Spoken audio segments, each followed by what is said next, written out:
Hi hello friends, ஜெய்ஃபுல் டே தமிழால் இணைந்த அனைவருக்கும் வணக்கம். இன்றைக்கி நம்ம இந்த வீடியோவில் எதை பற்றி பார்த்து தெரிஞ்சுக்க போகிறோம் அப்படின்னு வந்து பார்த்தீங்கன்னா, 10ஆம் வகுப்பு தேர்ச்சி பெற்ற ஒரு பெண் குழந்தைக்கு கல்வி உதவித்தொகை திட்டத்திற்கு விண்ணப்பிக்கலாம் சிபிஎஸ்சி அறிவிப்பு அப்படின்னு சொல்லிட்டு கொடுத்துருக்காங்க. இந்த உதவித்தொகைக்கு நீங்கள் அப்ளை பண்ணுறதுக்கு லாஸ்ட் டேட் வந்து பார்த்தீங்கன்னா டிசம்பர் 2020 21 வரைக்கும் பார்த்தீங்கன்னா டைம் கொடுத்துருக்காங்க. அதாவது 21 டிசம்பருக்குள்ளே தான் வந்து பார்த்தீங்கன்னா நீங்கள் இந்த திட்டத்தில் அப்ளை பண்ண முடியும். அதுக்கு மேலே போச்சுன்னா உங்களுக்கு அப்ளை பண்ண முடியாது. லாஸ்ட் டேட்டு கொஞ்சம் நீட்டிச்சிருக்காங்க. ஸோ அதுக்குள்ளே போய்ட்டு அப்ளை பண்ணுங்கள்.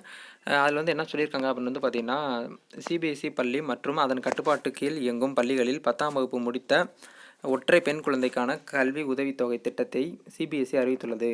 தகுதி 2020 சிபிஎஸ்சி பள்ளியில் 10ஆம் வகுப்பு தேர்ச்சி பெற்றிருக்க வேண்டும். பெற்றோருக்கு ஒரே ஒரு மகளாக இருக்க வேண்டும். 10ஆம் வகுப்பில் 60% மேல் மதிப்பெண் பெற்றிருக்க வேண்டும் அப்படிங்கிறத ஒரு எலிஜிபிலிட்டியை சொல்லியிருக்காங்க. இந்த எலிஜிபிலிட்டி நீங்கள் வந்து இருந்தீங்கன்னா கண்டிப்பாக இந்த திட்டத்துக்கு கீழே நீங்கள் வந்து அப்ளை பண்ணுங்கள். ஸ்காலர்ஷிப்பும் நீங்களே வாங்கிக்கிற முடியும். எப்படி அப்ளை பண்ணணும்னு சொல்லிட்டு ஆல்ரெடி ஒரு வீடியோஸ் வந்து பார்த்தீங்கன்னா போட்டிருக்கோம். அதையும் போய் பார்த்துக்கோங்க. அப்ளை பண்ணுறதுக்கான வெப்சைட் நேம் என்னென்னு பார்த்தீங்கன்னா cbse.nic.in.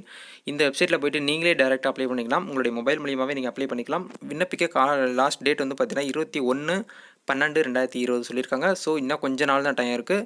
ஸோ இந்த வீடியோ பார்த்து முடிச்சுட்டு சிபிஎஸ்சி ஸ்டூடெண்ட்ஸ்க்கு பார்த்தீங்கன்னா ஷேர் பண்ணி விடுங்க. அவங்களுக்கு தெரிஞ்சு அப்ளை பண்ணிக்கிறட்டும். இந்த வீடியோ பிடிச்சிருந்தா லைக் பண்ணிக்கோங்க. நீங்கள் பண்ணுற ஒவ்வொரு லைக்லையும் எனக்கு நெக்ஸ்ட் வீடியோ பண்ணுறதுக்கு ஒரு மோட்டிவேட்டாக இருக்கும். இது போல ஒரு புது இன்ட்ரெஸ்டிங்கான வீடியோ நாளைக்கு சந்திக்கலாம். அது வரைக்கும் பாய்.